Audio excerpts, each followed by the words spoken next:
ने अपना laptop side में रखा और आर्या का हाथ पकड़ उसे अपनी गोद में बैठा लिया और प्यार से बोला, अब क्या बात है जो तुम मुझे अपनी इन जानलेवा नज़रों से घूर रही हो।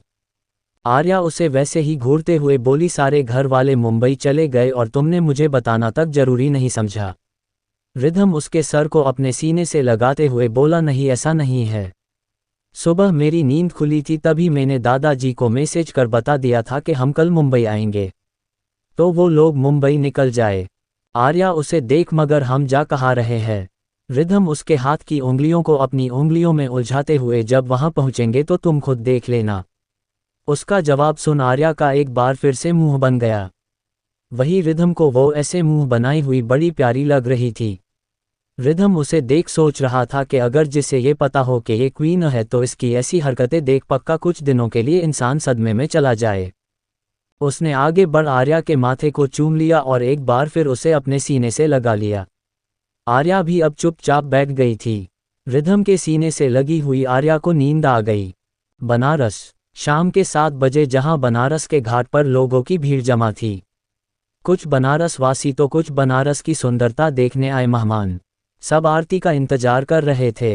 इधर उसी घाट की सड़क पर गाड़ियों का काफिला आके रुका।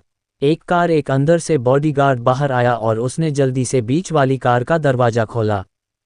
रिधम कार से बाहर आया और दूसरी साइड जाके उसने दरवाजा खोला और आर्या का हाथ पकड़ उसे बाहर निकाला। आर्या की आंखों पर पट्टी बंधी हुई थी। वो रिधम के हाथ पर मारते हुए बोली, कम से कम अब तो बता दो कि कहाँ लेके जा रहे हो। ऊपर से आंखों पर पट्टी और बांध दी है तुमने। रिधम एक हाथ से उसका हाथ पकड़ और दूसरे हाथ को उसके कंधे पर रखते हुए बोला, बस बस कुछ वक्त रुको, सब पता चल जाएगा।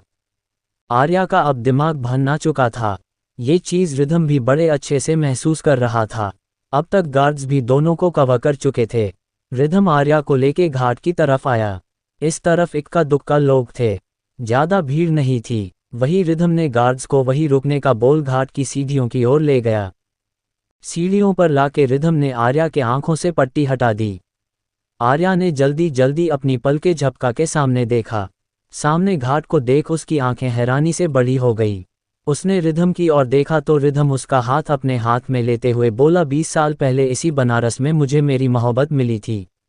इसी बनारस में पहली बार तुम्हें अपनी गोद में लेके तुम्हारे होने का एहसास हुआ था मुझे। इसी बनारस ने इस रिधम की खाली जिंदगी में आर्या को भेजा था। आज तुम संपूर्ण रूप से मेरी हो तो बस इस बनारस को थैंक यू कहने आया हूँ। आर्या भरी आंखों से उसे देख रही थी। वो जल्दी से रिधम के गले लग गई। रिधम मुस्कुराकर उसका सर सहलाने लगा। तभी पीछे से आवाज आए, आर्या। आवाज सुन दोनों अलग हुए। आर्या ने मुड़ के देखा तो सामने एक 24 साल की लड़की खड़ी थी। उस लड़की को आर्या ने कुछ पल देखा, फिर हैरानी से बोली, अयाना दी। इतना बोल वो जल्दी से उसके जाके जैसे ही गले लगने को हुई कि अयाना का थोड़ा बड़ा हुआ पेट बीच में आ गया। आर्या ने हैरानी से अयाना को देखा तो अनाया उसे धीरे से गले लगाते हुए, कैसी हो आयु। आर्या अपनी हैरानी से बाहर आके, मैं तो ठीक हूँ मगर ये क्या है, कहते हुए उसने अयाना के बड़े हुए पेट की ओर इशारा किया। उसकी बात पर अयाना हंसते हुए बोली, तुम मासी बनने वाली हो ना इसलिए। आर्या खुशी से सच्ची। अयाना ने मुस्कुराकर सर हिला दिया। रिधम खड़ा आर्या को देख रहा था। उसे समझ नहीं आया कि आखिर आर्या इसे जानती कैसे है। अगर लड़की का चेहरा देखा होता तो जरूर पहचान जाता। आर्या खुश हो के, वैसे अयाना दी आपके हस्बैंड कहाँ है। अयाना पीछे मुड़ी के तभी उसे शिवाय आता हुआ नजर आया। अयाना मुस्कुरा कर, लो वो भी आ गए। अब तक शिवाय अयाना के पास आ गया था। अगर किसी रीडर्स ने मेरी नॉवेल 2 दिलों की दीवानगी पढ़ी होगी तो उन्हें पता होगा कि शिवाय और अयाना कौन है।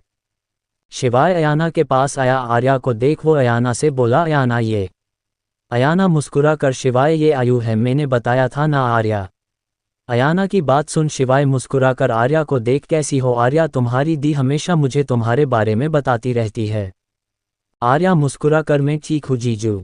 फिर अयाना को देख, वैसे दी आप तो वो शिव। अयाना शिवाय का हाथ पकड़, शिवाय ही मेरा शिव है आयु, जिसे मैं बचपन से प्यार करती हूँ। उसकी बात सुन आर्या के चेहरे की खुशी डबल हो गई। शिवाय आर्या को देख रहा था। इस वक्त आर्या एक बच्ची लग रही थी। अनजाने में ही शिवाय का हाथ आर्या के सर पर चला गया। उसने धीरे से उसका सर सहलाया। आर्या ने उसे देखा तो शिवाय बोला, क्या मैं तुम्हें छोटी कह सकता हूँ। वो मेरे बहन नहीं है तो। कहते हुए शिवाय रुक गया। आर्या नम आंखों से शिवाय को देख बिल्कुल शिव भाई। शिव ने उसे अपने सीने से लगा लिया। आर्या को अपने सीने से लगा उसे ऐसा लगा जैसे सच में उसे उसकी बहन मिल गई। आर्या का चेहरा अयाना की ओर था, वही अयाना उन दोनों को मुस्कुरा कर देख रही थी। तभी उसकी नज़र उसकी मांग में लगे सिंदूर पर गई। वो हैरानी से बोली, आयु तुमने शादी कर ली। अयाना की बात सुन आर्या को याद आया कि वहाँ रिधम भी है। वो जल्दी से शिवाय से अलग हुई और रिधम की ओर भागी। शिवाय और अयाना उसे देखने लगे। आर्या रिधम के पास गई जो उसे ही घूर रहा था। ये देख आर्या बोली, री यहाँ क्यों खड़े हो। रिधम अपनी आंखें छोटी कर उसे घूरते हुए, बड़ी जल्दी याद आई तुम्हें अपने री की। उसकी बात पर आर्या सकपका गई, मगर फिर उसका हाथ पकड़ अयाना और शिवाय के पास लाते हुए बोली, दी जीजू ये है। अयाना उसकी बात बीच में काटते हुए, तुम्हारा री है ना। आर्या ने प्यारी सी मुस्कुराहट के साथ हाँ में सर हिलाते हुए कहा, सही कहा आपने दी, ये मेरा री है और मेरे प्यारे पतिदेव भी। कहते हुए उसने अपने आंखें मटकाते हुए रिधम को देखा जो उसे अब भी घूर रहा था। वही आर्या की ऐसी हरकतें देख शिवाय और अयाना को हंसी आ रही थी। शिवाय अपना हाथ रिधम की ओर बढ़ाते हुए, हेलो में शिवाय रस्तोगी। रिधम ने आर्या से नज़र हटा के शिवाय को देखा, फिर हल्की स्माइल के साथ उससे हाथ मिलाते हुए बोला, हेलो मिस्टर शिवाय में रिधम रघुवंशी। फिर उसने अयाना की ओर देखा मगर उसकी नज़र झुकी हुई थी। उसने हाथ जोड़ कहा, हेलो मिसेस अयाना। शिवाय और अयाना रिधम के इस मूव से थोड़ा हैरान थे, मगर फिर अयाना ने भी हाथ जोड़ उसे हेलो कहा। वही आर्या बस मुस्कुरा रही थी। अयाना आगे बोली, वैसे आयु तुमने शादी कब की, और ये बताओ 3 सालों से कहा थी। तुम्हें पता है मैंने तुम्हें कितना कांटेक्ट करने की कोशिश की मगर कोई पता नहीं चला, ऐसा लग रहा था जैसे तुम इस दुनिया में थी ही नहीं। उसकी बात पर आर्या मुस्कुराकर बोली, दी आपके दूसरे सवाल का जवाब कभी फुर्सत में दूंगी, मगर पहले सवाल का जवाब यह है कि इस रिधम की ओर इशारा कर जनाब ने ज़बरदस्ती मुझसे शादी की थी। कहते हुए उसने मासूम सा चेहरा बना लिया। वही आर्या की बात सुन शिवाय और अयाना हैरान हुए। वही रिधम मुंह खोले आर्या को देख रहा था। हाँ, उसने पहले आर्या से धोखे से शादी की थी मगर अभी वाली शादी तो उसकी मर्जी से ही हुई थी। अयाना ने एक नज़र रिधम को देखा, फिर आर्या को देख झट से उसका कान पकड़ बोली, बदमाश, जो तुझे नहीं जानता ना उसे ये स्टोरी सुनाना, समझी मैं बहुत अच्छे से जानती हूँ तुम्हें। आर्या थोड़ा जोर से, आईआईडी क्या कर रहे हो, कान टूट जाएगा मेरा। फिर ये मेरा पति किसी के पास चला गया तो वैसे भी बहुत मक्खियाँ भिनभिनाती है मेरी इस मिठाई के आसपास। कहते हुए उसने मुंह बनाया।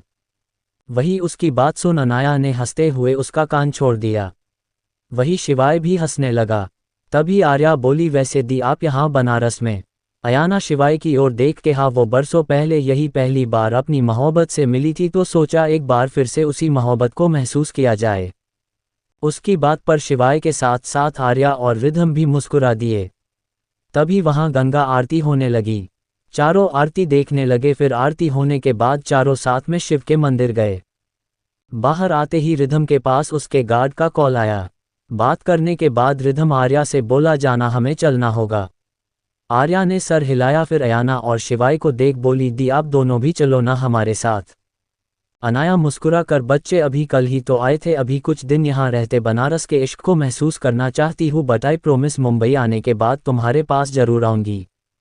उसकी बात को समझ आर्या ने भी सर हिला दिया। रिधम और आर्या ने शिवाय और अनाया से विदा ली, फिर वहां से चले गए। अनाया और शिवाय उन्हें जाते हुए देख रहे थे। अनाया सामने देखते हुए शिवाय से बोली, शिवाय क्या आर्या की रियल आइडेंटिटी तुम जानना चाहते हो। शिवाय ने सवालिया नज़रों से उसे देखा तो अनाया ने हंसते हुए उसे देखा, फिर अपना फ़ोन निकाला, उसमें एक वीडियो चालू कर शिवाय के सामने कर दिया। शिवाय ने जैसे ही वीडियो देखा वो हैरान हो गया। वीडियो में आर्या किसी को बड़ी ही बेरहमी से मार रही थी। इस वक्त ये वो आर्या थी ही नहीं को कुछ देर पहले उसके सामने खड़ी थी। वीडियो खत्म होते ही अनाया ने शिवाय के देख कहा, ये कोई नॉर्मल लड़की नहीं बल्कि क्वीन है और रिधम आर इंडस्ट्री का मालिक। उसकी बात सुन शिवाय की आंखें हैरानी से और बड़ी बड़ी हो चुकी थी। अनाया सामने गंगा माँ को देखते हुए, तुम्हें मेरी तकलीफ बड़ी लगती थी ना शिवाय, मगर आर्या की तकलीफें मेरी और तुम्हारे तकलीफों से भी कहीं ज़्यादा है। अपनों ने ही इस मासूम आर्या को अब बनने पर मजबूर कर दिया था। कहते हुए अयाना को जितना पता था सब शिवाय को बता दिया। सारी बात जानने के बाद शिवाय को गुस्सा भी आया और उसकी आंखें नम भी हो गई। लगभग 2.5 घंटे में आर्या और रिधम मुंबई पहुंच गए, मगर रिधम आर्या को अपने फार्म हाउस लेके चला गया था।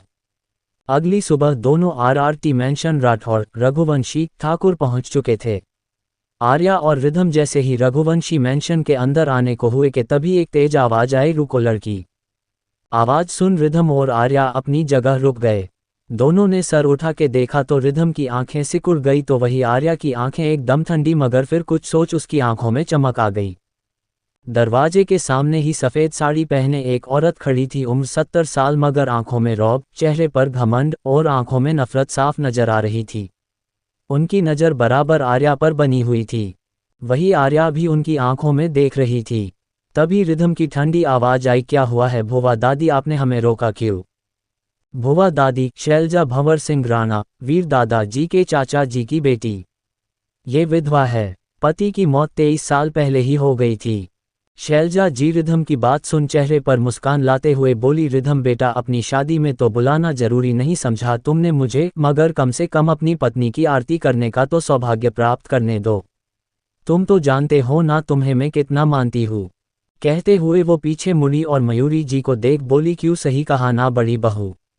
मयूरी जी जिन्होंने अपने सर पर पल्लू ले रखा था और अपना सर झुका रखा था, उनकी आवाज़ सुन जल्दी से अपना सर हिलाते हुए बोली, जी जी बुआ जी।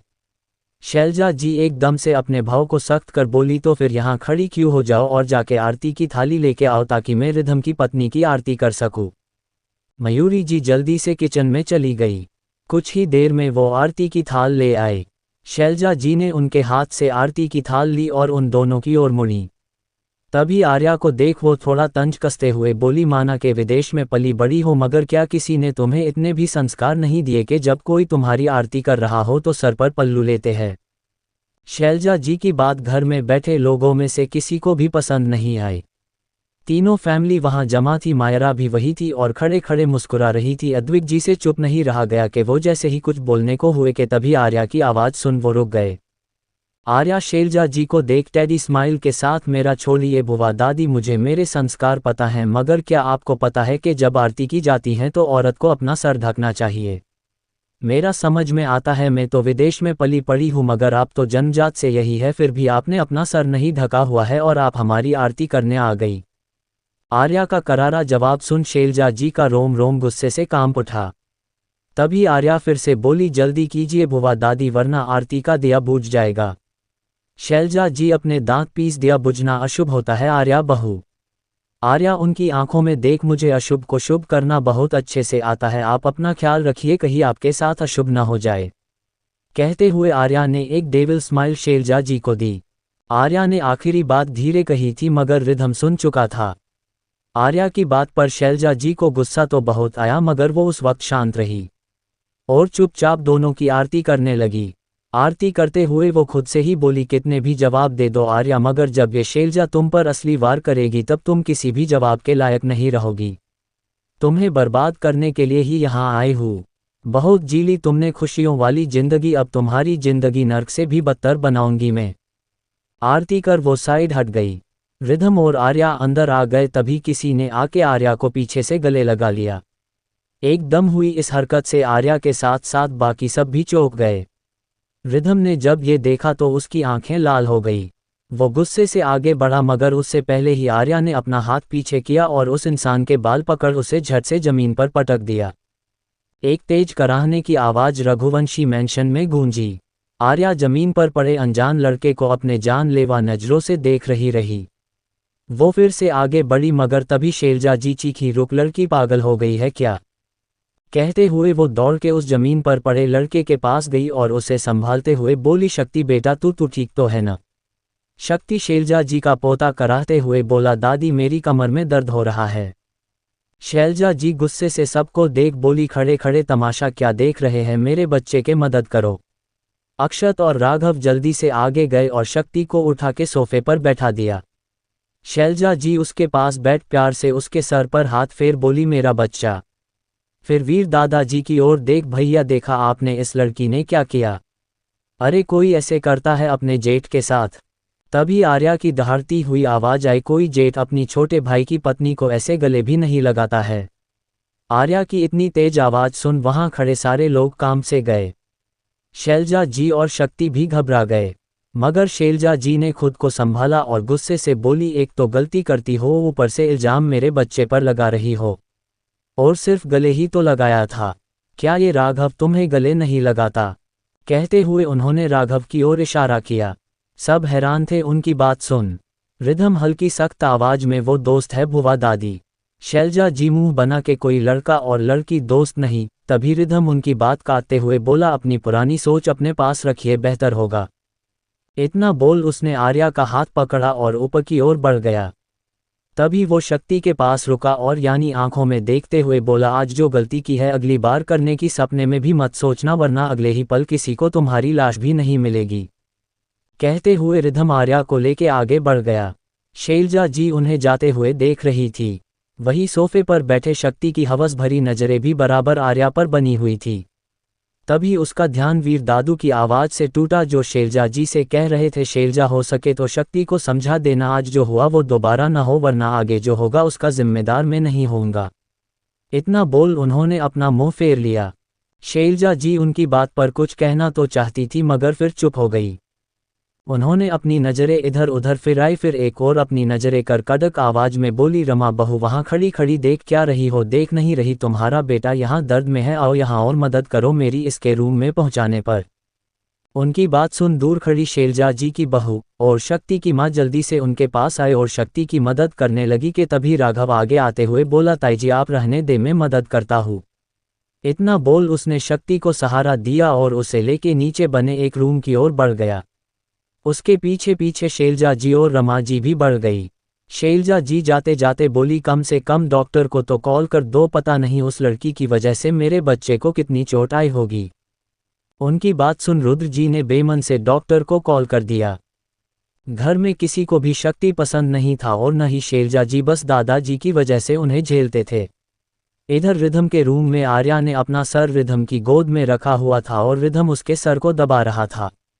नीचे से आने के बाद थोड़ा थोड़ा उसके सर में दर्द होने लगा था। रिधम कुछ सोच रहा था। वही आर्या को नींद आ चुकी थी। रिधम एकटक उसके चेहरे को देख रहा था।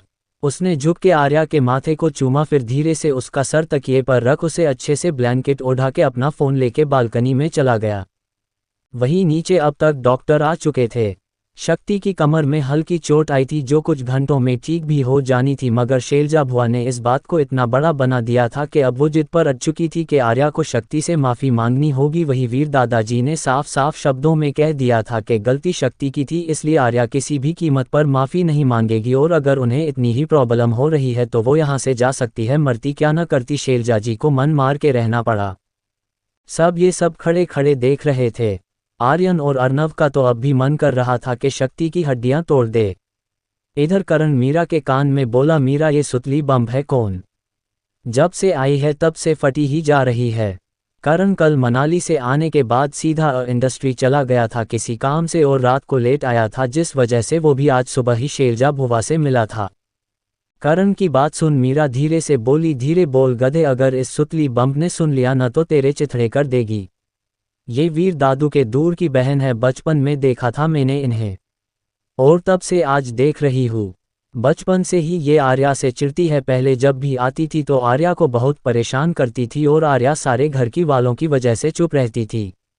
सोचा था कि बूढ़ी होने के बाद तो थोड़ी अक्ल आएगी इस औरत को, मगर ये तो वैसी की वैसी ही है। कहते हुए मीरा ने मुंह बनाया। उसकी बात सुन करण देखते ही अच्छी वाइब नहीं आई थी मुझे। पता नहीं इस औरत में कुछ तो गड़बड़ है। मीरा तेरी स्माइल के साथ, हाँ तो चाहे कुछ गड़बड़ हो या पूरी गड़बड़, हमें उससे क्या। ये चाहे कुछ भी करे मगर अब आर्या को कुछ नहीं बिगाड़ सकती। इसे नहीं पता है कि आर्या कौन है। वैसे जब आर्या की पहचान इसके सामने आएगी न तो सबसे ज्यादा देखने वाला रिएक्शन इस शैलजा बुआ और मायरा का होगा। कहते हुए वो हंस दी। करण के फेस पर भी स्माइल आ गई। डॉक्टर के जाने के बाद सब अपने अपने रूम में चले गए थे। अब शक्ति के रूम में बस शैलजा जी, रमा जी और एक लड़की जो दरवाजे के पास अपना सर झुका के खड़ी थी।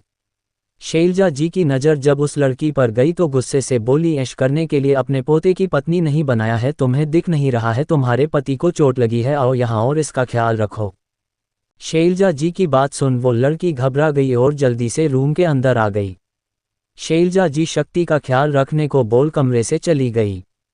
वो लड़की अब भी डरी हुई खड़ी थी। रमा जी ने उसके कंधे पर हाथ रखा और वहां से चली गई। वो लड़की अब भी वैसे ही खड़ी थी कि तभी शक्ति की गुस्से भरी आवाज आए, अब मूर्ति की तरह खड़ी ही रहेगी क्या? चल ये ऑइंटमेंट लेके मेरी कमर पर मसाज कर। उस लड़की ने डरते हुए उसके हाथ से ऑइंटमेंट लिया, फिर बेड की कोर पर बैठ ऑइंटमेंट उसकी कमर पर लगा के अपने कांपते हाथों से उसकी मसाज करने लगी। शक्ति चिढ़ते हुए, रोज 2 टाइम खाना ठुसती है न अपने पेट में, तो फिर जान लगा थोड़ी। उस लड़की ने डरते हुए अपना सर हिला के थोड़ा जोर लगाया, तभी शक्ति फिर बोला, थोड़ा और जोर लगा वरना। इतना बोल उसने अपना सर पीछे कर उस लड़की को घूरा। लड़की उसकी आंखें देख डर गई। वो जल्दी से घुटनों के बल बेड पर खड़ी हुई और थोड़ा और जोर लगाया। इसी के साथ शक्ति हल्का सा चीखा। उसकी चीख सुन लड़की ने डर से अपने हाथ पीछे खींच लिए। शक्ति तेजी से बेड से उठा और वक्त गवाए उसने जोरदार थप्पड़ लड़की के गाल पर मार दिया। थप्पड़ की वजह से लड़की बेड से सीधा जमीन पर जाके गिरी। इधर राठौड़ मेंशन में अद्विक जी के कमरे में श्रद्धा जी बेड पर बैठी कुछ सोच रही थी। तभी रूम का दरवाजा खुला और मायरा अंदर आए। मेरा को देख श्रद्धा जी का चेहरा सख्त हो गया। मायरा अंदर आए और सीधा श्रद्धा जी के गले लग गई। उसने रोते हुए कहा, मोम प्लीज़ अब तो माफ़ कर दीजिए न, मुझे सच में गलतफहमी हो गई थी उस वक्त, इसीलिए मैंने बिना सोचे समझे कुछ भी कह दिया। श्रद्धा जी ने उसकी बात सुन कुछ नहीं कहा। मायरा उनसे दूर हुई, फिर अपना सर झुका के बोली, मोम प्लीज़ आर्या को बोले न कि इन पेट्स को वो कहीं और शिफ्ट कर दे। श्रद्धा जी उसे घूरते हुए, तुम्हें क्या प्रॉब्लम है उनसे? मायरा भरी आवाज में, मोम आप लोगों के जाने के बाद आर्या के एक पेट्स ने मुझ पे हमला कर दिया, यहाँ तक कि मुझे घर के अंदर तक नहीं आने दिया था। तीनों घरों में उसके पेट्स थे। ये 3 दिन में होटल में जाके रही हूँ। कहते हुए मायरा रोने लगी। श्रद्धा जी को मायरा के लिए बुरा लगा। ये चीज़ उन्होंने खुद देखी थी कि जब कल वो लोग आए थे तब मायरा बाहर ही थी।